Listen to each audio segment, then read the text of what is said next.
Here is another JEE Advanced 2023 question. An incompressible liquid is kept in a container having a weightless piston with a hole. A capillary tube of radius 0.1 millimeter is dipped vertically into the liquid through an airtight piston hole.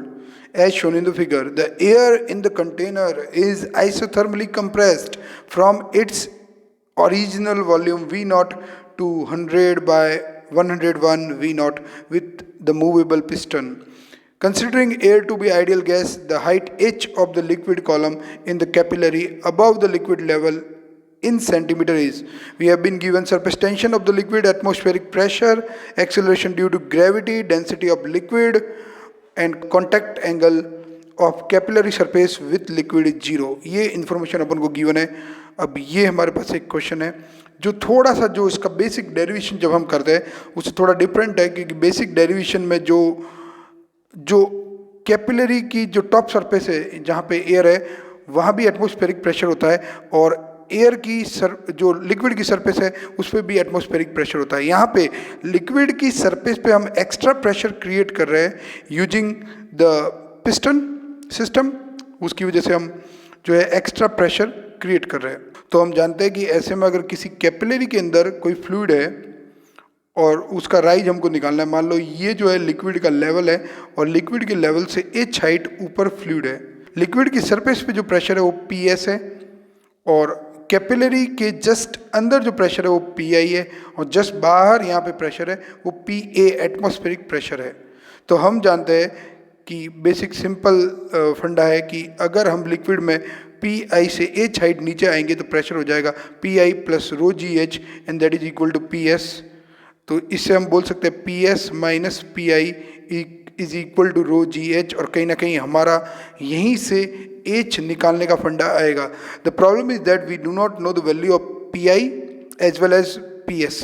तो इसके लिए हम क्या कर सकते हैं, इसके लिए हम एक कॉन्सेप्ट यूज कर सकते हैं कि जब भी कोई कर्व सरफेस होती है तो लिक्विड की सरफेस, तो उसके एक तरफ प्रेशर अलग होता है दूसरी तरफ अलग होता है, यानी there is a excess pressure. और यहाँ पे जो एक्सेस प्रेशर रहेगा वो एक्सेस प्रेशर जो है हमारे पास वो पी ए माइनस पी आई है और उसका वैल्यू हमको पता है 2s बाय आर होता है. R is the radius of curve surface. P A की वैल्यू हमको पता है, पी आई की वैल्यू हमको नहीं पता है, लेकिन अगर अपन दोनों इक्वेशन को पास पास लिखे तो हमारे पास ये दो इक्वेशन है. अब इनको सॉल्व करें और पी आई को एलिमिनेट कर दे तो we will get here that P S minus P A is equal to rho G H minus 2s by R. Now P S की वैल्यू निकालना हमारा मेन टारगेट हो गया है. एस आर जो है हमको कैपिलरी का दे रखा है, हमको इसकी सरफेस का आर नहीं दे रखा. तो अगर एंगल ऑफ कॉन्टैक्ट जीरो है तो यानी कैपिलरी कि यहाँ पे जो लिक्विड है वो बिल्कुल छोटा एंगल बनाते हुए मुड़ा हुआ है. तो ऐसे में जो आर कैपिलरी ट्यूब का होगा वही आर जो है हमारा सरफेस का होगा. तो हम इस स्मॉल आर को सिंपली कैपिटल आर से या कैपिटल आर को सिंपली स्मॉल आर से क्या कर सकते हैं, रिप्लेस कर सकते हैं यहाँ पे. तो ये हमको रिप्लेस कर दिया. तो हमारे पास सारी वैल्यू है एक्सेप्ट पी एस. तो पी एस क्या है, लिक्विड की सरफेस पे प्रेशर. तो जब अपन ने पिस्टन को यूज करके एक्स्ट्रा प्रेशर नहीं डाला था उसके पहले जो है लिक्विड की सरफेस पे प्रेशर था पी ए.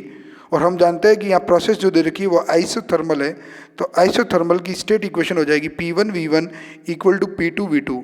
तो P1 शुरू में पी ए था तो वॉल्यूम V नॉट था, बाद में प्रेशर पी एस हो गया सपोज लिक्विड की सरफेस पे और वॉल्यूम जैसे क्वेश्चन में गिवन है 100 बाय 101 वी नॉट हो गया. तो वी नॉट से वी नॉट को कैंसिल कर देते हैं तो हमारे पास पी एस का वैल्यू आ जाएगा P S equal to 101 P A by 1000. अब ये वैल्यू हम हमारी जो इक्वेशन हमने डिराइव की है उसमें लगा देते हैं. तो हमारे पास आ जाएगा 101 P A by 100 minus P A is equal to rho G H minus 2s by R. So हमारे पास आ जाएगा P A by 100 is equal to rho G H minus 2s by R. और अब हम इस क्वेश्चन को आगे सॉल्व करते हैं. जो पी ए की वैल्यू क्वेश्चन में दे रखी है वो दे रखी है 10⁵ तो 10⁵ बाय 100. रो की वैल्यू दे रखी है 10⁵, जी की वैल्यू दे रखी है 10, एच की वैल्यू हमको निकालनी है, एस की वैल्यू दे रखी है 0.075 और जो आर की वैल्यू है वो है 0.1 मिलीमीटर. तो ये सब वैल्यू हम पुट कर लेते हैं और थोड़ा सॉल्व करते हैं। तो यहाँ पे 10⁻³ हो जाएगा, ये हो जाएगा 10⁻⁴h माइनस 2, पॉइंट हटाएंगे, नीचे 3 जीरो आ जाएंगे, 1 2 3, 10⁻³ और 1000 कैंसिल आउट हो जाएंगे, हमारे पास आ जाएगा 2 × 750, ये पॉइंट हटने के बाद।